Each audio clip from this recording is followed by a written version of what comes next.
What's up, you guys? Welcome back to my channel. And those of you that are joining for the first time, definitely make sure you join the family and join the fun if you like this type of content.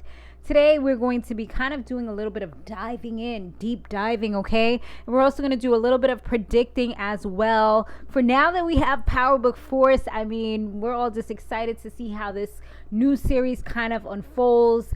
And I'm here for it so far. We're up to episode 2. Definitely make sure you check out my last video because that will show you the recap that I did talking about that episode.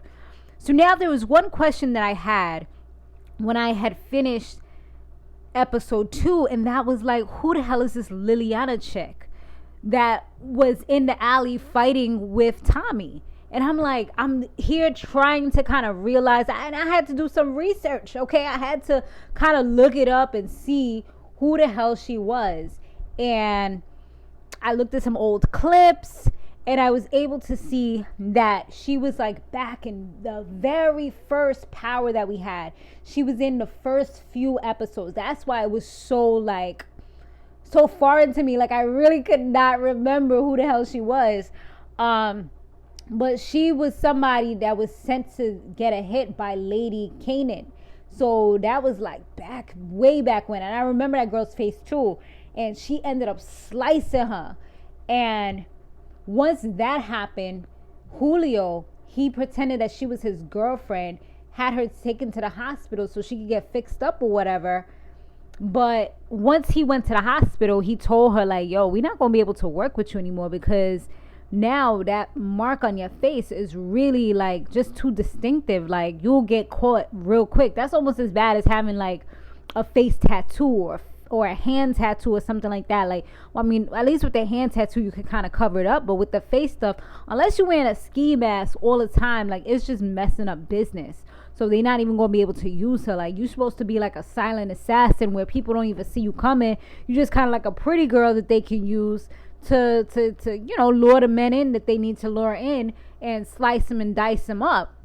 But at this moment, it's like you're pretty much Scarface. Like, now we going to know exactly who you are. So it's no longer lucrative. Like, so they had to part ways with her.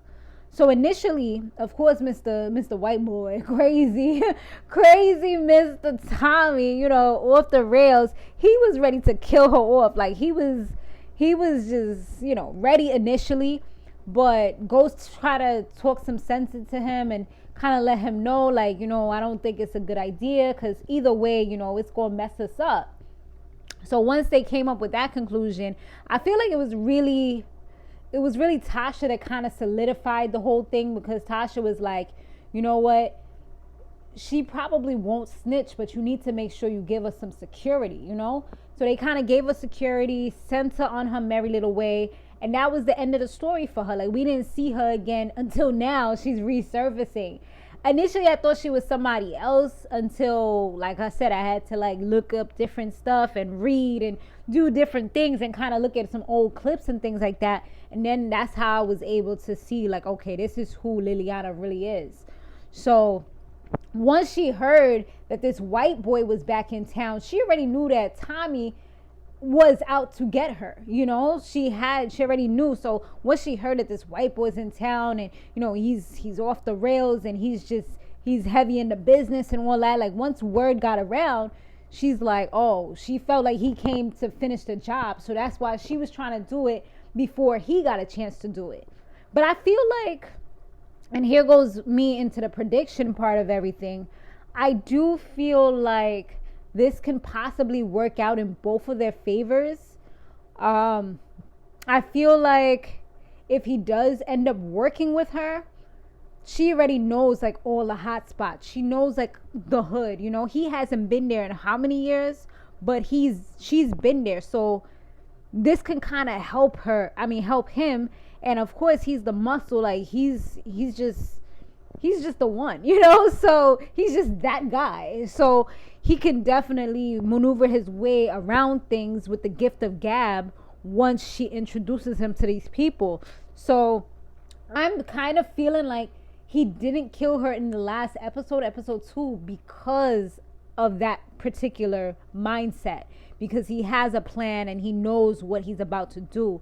So he's like, you know what, I'm not going to off her because she's more valuable to me alive than she would be if she was dead. So I kind of feel like that's the way that we're kind of going, but we'll see. We shall see. Let me know what you guys think down below, if you remember the situation, and if you remember anything with her at all. But she's definitely somebody that's, you know, that once you remember, it's like, okay, I see how she's a valuable part of this show and of everything that's kind of unfolding, especially if it goes the route that I think that it's about to head in, you know? All right, guys, I'm not going to make this too much longer. I will see you guys on the next one. Later.